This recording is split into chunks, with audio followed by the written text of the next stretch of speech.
Hey man, it's your boy Big Stoney checking in. You already know what's going on, man, and I'm rocking with SCOOPTV. Let's get it.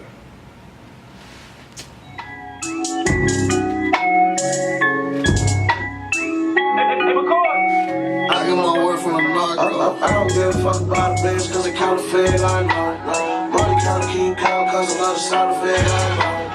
Rain pouring like a foul, little bitch pound cause it got gold. Make a call to my account, another couple thousand when it got shows. I don't give a fuck about a bitch cause it counterfeit, I know. Money counter keep count cause another side of it, I know. Rain pouring like a foul, little bitch pound cause it got gold. Make a call to my account, another couple thousand when it got shows. I ain't got head, no I got head, but I be on the mind. Give a ass, give a sex, give a wet, baby, I ain't on the drugs. Drink bad, more tattoos, both cock back, shoot action, speed off in the coupe, pass through. Pay me what you want me, niggas pass due. Let's go, let's go. Alright, man, you heard it here first. You already know. Your boy SCOOPTV in the building. Let the viewers know who we got in here, man. What's up, man? You already know. It's Big Stoney, man. Checking in with my boy Scoop. What's going on? Not much, not much. I see you got a lot on the way, man. You just dropped that nice, dope album. Yes, sir. Blood on my heart, man. It's available everywhere. Apple, Spotify, wherever you want. You know what I mean? Wherever you listen to that, it's all there. All right. So, like, let's get into it. Like, what was the thought process of this album? Like, what message was you trying to get across? Well, so my boy McCoy produced the whole album. Like, he made all the beats and shit. And really, it was like me and him. Originally didn't really start out as like a project idea, you feel me? We just started up cooking up songs and shit. Like he come in, make a beat, I go in there, freestyle the song. We just start cooking up songs, and then like we got a couple and we're like, man, these is hot, like we gotta do a whole tape, you feel me? So you know what I'm saying, we kept building them up, and it was like we was kind of creating like our own like new kind of sound together, you feel me? Because like Blood on My Heart, it got trap music elements to it, but it's not necessarily trap music, you feel me? It's like we put our own spin on it, you know, between his style and my style and the way we brought it together and shit. So yeah, man, like that's how it came about musically. And then the title was inspired by my brother Jimmy Wappo, man. Long live my bro Wap. You know what I'm saying? Blood on My Heart, you feel me? Like the purple heart, like that was his shit, you feel me? Like the devil face, like the purple heart, you feel me? Like that nigga loved purple and shit, you feel me? So like the you know what I'm saying, like he passed and like that shit hurt, you feel me? So Blood on My Heart, like that shit was inspired by him, like title wise and dedicated to him at the end of the day, you feel me? Okay. No, definitely. What were some of your favorite tracks on the album? I mean definitely Two Phones. That's the intro with Kizzle, man. Free Kizzle, you feel me? It's a real nigga. Yeah. Two Phones, Midnight, Counterfeit. I think Counterfeit's probably my favorite one on there right now, just because that was the last jam we did for it. Like, for real, we had damn near called it done. Like, I mean, it's been done since, project been done since like November, you feel me? And then we just decided to just make a couple more and shit like before, you know what I mean? Because we was going to drop it in December, but I'm like, nah, let's push it back, like, it ain't ready yet. You know what I'm saying? I feel like we could add a little bit more flavor to it. So then we ended up making 2 more songs, which was Counterfeit and Midnight, you feel me? Which is, to me, like 2 of the hottest songs on there, aside from Two Phones, you feel me?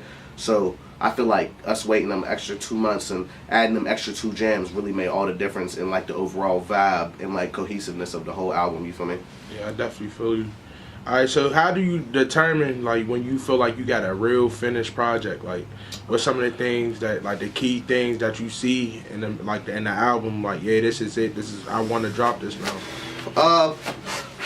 I mean, usually like if I'm working on a project, like I'm working on a project. You feel me? Like I'm making songs with the idea in mind that like these are for this album. And usually the way that I do my albums is like, I'll make, like, let's say I want to do a 12 song album. I'll make 30 songs and pick the best 12, you feel me? Just so that, you know, I'm not just making the first 12 and being like, alright, that's it. Because the next song you make might be, the next 5 you make might be hotter than any of the first 12, you feel me? So I feel like having a nice amount to really choose from and then breaking it down to the best of the best is the best way to make a project, you feel me? And, like, the way that I know it's good, what songs should be where, is like when the sound is cohesive. Like I don't want nothing to sound exactly the same. Like it gotta be variety, but the sound, like it gotta transition well, like from track to track to track to track. Like you don't want to be like one track and then the next track and it's like what the fuck, you feel me? Like it gotta flow smooth. It gotta sound like this one supposed to come after this one,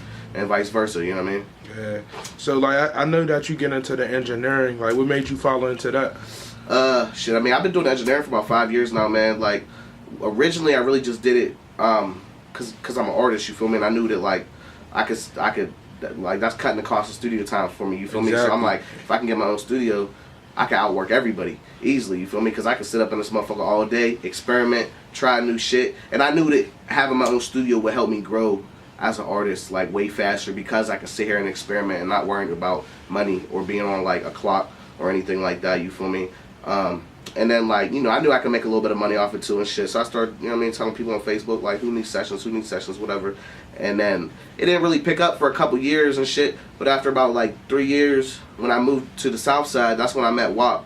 Okay. And like, I mean, it was, I probably met WAP, yeah, I met WAP probably like 6 months after I moved to the South Side. But when I moved to the South Side is when the business really started like picking up to the point where like, oh, like I could do this full time. Like I don't gotta work no job. I don't gotta sell no drugs. Like, you feel me? I could just do this. You feel me? So when it got to that point, I'm like, man, like that's a blessing. You feel me? Like I'm gonna really keep my foot on the pedal with this shit. And then I met WAP, and then like, you know what I'm saying, like started working with him, doing all his shit and everything, and like that just got me like way more notoriety as an engineer too, because everyone's like, oh, his shit sounds so good. Like I want that sound. You feel me? So that's why people started coming to me. Like a lot more people started coming to me and shit. And yeah, man, like. I mean, I love engineering, you feel me? Like, at the end of the day, it's not what I want to do long term, you know what I mean? Like, I want to be an artist, you know what I'm saying? I want to make music for the world. I want to create. I want to, you know, live my dream and take care of my people through this music shit. But, you know, I'll always have a hand in, like, the engineering shit as far as, like, my own shit and everything like that. So, you know. Yeah. And I see you did work with WAP a lot. And then this work ethic was crazy. How was it being in the studio with him? It was out this world, man. Like, it's legendary for real. Like superstar shit, energy is just unmatched to this day, man. Like every time, bro, like, you know what I'm saying, he would come in, what's up, Stone, what's up, ugly motherfucker, you know what I mean? We chop it up, you know what I mean, cut up for a little bit, whatever bullshit, you know what I'm saying? Be like, alright, let me hear some beats, you feel me? I play some beats, we'll run through some beats. He'll hear one he like. He'll be like, alright, throw it on. I'm going in the booth right now. Like literally, he wasn't writing. He never wrote nothing in the whole like 3 years I worked with him. Like from his first album Wapanese to all the way up to the last one, he didn't write none of that. Like literally, I put the beat on, he go in there and start freestyling. We just every couple bars, punch, build it up, and we was making hits like that, man. And it was like he made it look so easy. It was easy. It was effortless for him. Like he had that real superstar talent. Like we would have these days where he would do features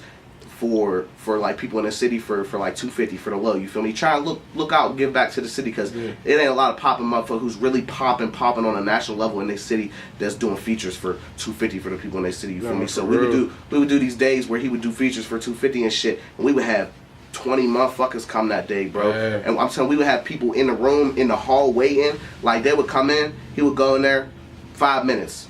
Verse is done. Next person. 5 minutes. Next person.